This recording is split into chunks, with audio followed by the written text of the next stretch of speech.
எண்ணாகமம் 31 அதிகாரம். கர்த்தர் மோசேயை நோக்கி, இஸ்ரவேல் புத்திரர் நிமித்தம் மீதியானியரிடத்தில் பழி வாங்குவாயாக. அதன் பின்பு உன் ஜனத்தாரிடத்தில் சேர்க்கப்படுவாய் என்றார். அப்பொழுது மோசே ஜனங்களை நோக்கி, கர்த்தர் நிமித்தம் மீதியானியரிடத்தில் பழிவாங்கும் பொருட்டு உங்களில் அவர்கள் மேல் யுத்தத்திற்கு போகத்தக்கதாக மனிதரை பிரித்தெடுங்கள். இஸ்ரவேலுடைய எல்லா கோத்திரங்களிலும் ஒவ்வொரு கோத்திரத்தில் 1000 பேரை யுத்தத்திற்கு அனுப்ப வேண்டும் என்றான். அப்படியே இஸ்ரவேலராகிய அநேகம் ஆயிரங்களில் ஒவ்வொரு கோத்திரத்தில் 1000 பேராக 12000 பேர் யுத்த சன்னதராய் நிறுத்தப்பட்டார்கள்.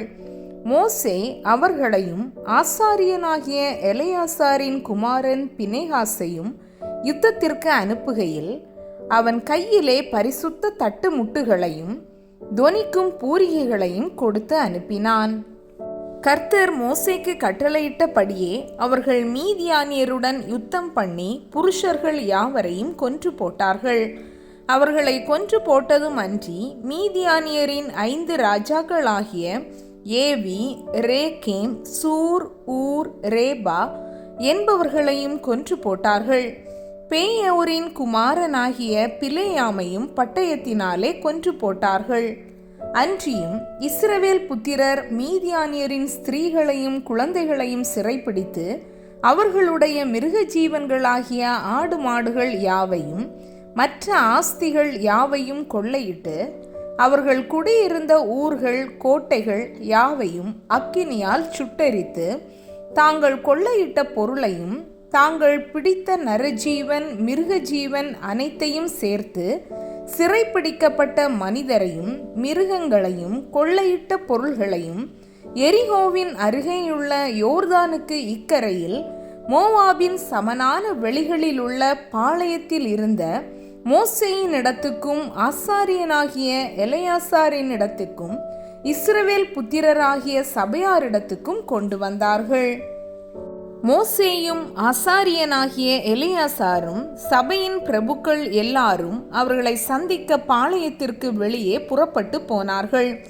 அப்பொழுது மோசே யுத்தத்திலிருந்து வந்த 1000 பேருக்கு தலைவரும் 100 பேருக்கு தலைவருமாகிய சேனாபதிகள் மேல் கோபம் கொண்டு அவர்களை நோக்கி, ஸ்திரீகள் எல்லாரையும் உயிரோடே விட்டு விட்டீர்களா? பேயோரின் சங்கதியிலே பிலேயாமின் ஆலோசனையினால் இஸ்ரவேல் புத்திரர் கர்த்தருக்கு விரோதமாய் துரோகம் பண்ண காரணமாயிருந்தவர்கள் இவர்கள்தானே. அதனால் கர்த்தரின் சபையிலே வாதையும் நேரிட்டதே. ஆகையால் குழந்தைகளில் எல்லா ஆண் பிள்ளைகளையும் புருஷகம் யோகத்தை அறிந்த எல்லா ஸ்திரீகளையும் கொன்று போடுங்கள். ஸ்திரீகளில் புருஷம் யோகத்தை அறியாத எல்லா பெண் பிள்ளைகளையும் உங்களுக்காக உயிரோடே வையுங்கள். பின்பு நீங்கள் 7 நாள் பாளையத்திற்கு புறம்பே தங்குங்கள். நரஜீவனை கொன்றவர்களும் வெட்டுண்டவர்களை தொட்டவர்களும் ஆகிய நீங்கள் யாவரும் 3ஆம் நாளிலும் 7ஆம் நாளிலும் உங்களையும் உங்களால் சிறைப்பிடிக்கப்பட்டவர்களையும் சுத்திகரித்து அந்தபடியே எல்லா வஸ்திரத்தையும் தோலால் செய்த கருவிகளையும் வெள்ளாட்டு மயிரினால் நெய்தவைகளையும் மர சாமான்களையும் சுத்திகரிக்க கடவீர்கள் என்றான். ஆசாரியனாகிய எலெயாசாரும் யுத்தத்திற்கு போய் வந்த படை வீரரை நோக்கி, கர்த்தர் மோசேக்கு கட்டளையிட்ட விதி பிரமாணம் என்னவென்றால், அக்கினிக்கு நிற்கத்தக்கவைகளாகிய பொன், வெள்ளி, வெண்கலம், இரும்பு, தகரம், ஈயம் ஆகிய இவைகளெல்லாம் சுத்தமாகும் படிக்கு அவைகளை அக்கினியிலே போட்டெடுக்க கடவீர்கள். தீட்டு கழிக்கும் தண்ணீராலும் அவைகள் சுத்திகரிக்கப்பட வேண்டும். அக்கினிக்கு நிற்கத்தகாதவைகளை எல்லாம் தண்ணீரினால் சுத்தம் பண்ண கடவீர்கள். 7ஆம் நாளில் உங்கள் வஸ்திரங்களை தோய்க்க வேண்டும். அப்பொழுது சுத்தமாயிருப்பீர்கள். பின்பு நீங்கள் பாளையத்திற்குள் வரலாம் என்றான். கர்த்தர் மோசேயை நோக்கி, பிடித்து கொண்டு வரப்பட்ட மனிதரையும் மிருகங்களையும் நீயும் ஆசாரியனாகிய எலெயாசாரும் சபையினுடைய பிதாக்களாகிய தலைவரும் தொகை பார்த்து கொள்ளையிடப்பட்டதை 2 பங்காக பங்கிட்டு யுத்தத்திற்கு படையெடுத்து போனவர்களுக்கும் சபை அனைத்திற்கும் கொடுங்கள்.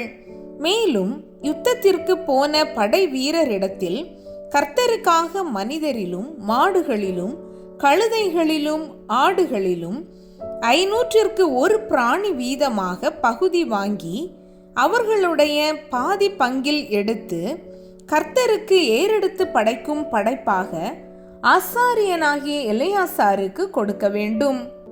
இஸ்ரவேல் புத்திரரின் பாதி பங்கிலோ மனிதரிலும் மாடுகள் கழுதைகள் ஆடுகளாகிய சகலவித மிருகங்களிலும் 50ற்கு 1 வீதமாய் வாங்கி அவைகளை கர்த்தருடைய வாசஸ்தலத்தின் காவலை காக்கும் லேவியருக்கு கொடுக்க வேண்டும் என்றார்.